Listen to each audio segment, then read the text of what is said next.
Hi, my name is Rohan Brown, Manager of the Weather Services here at the Meteorological Service of Jamaica, a branch in the Ministry of Economic Growth and Job Creation.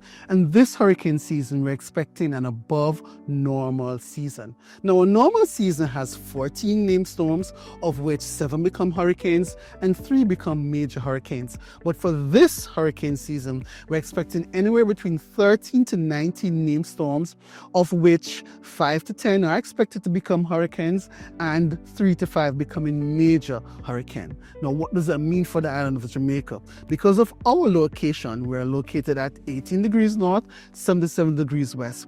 We are prone to hurricanes during the hurricane season, and as such, every Jamaican must take action before the hurricane season, whether it's preparation in terms of clearing your waterways or cutting a tree limb.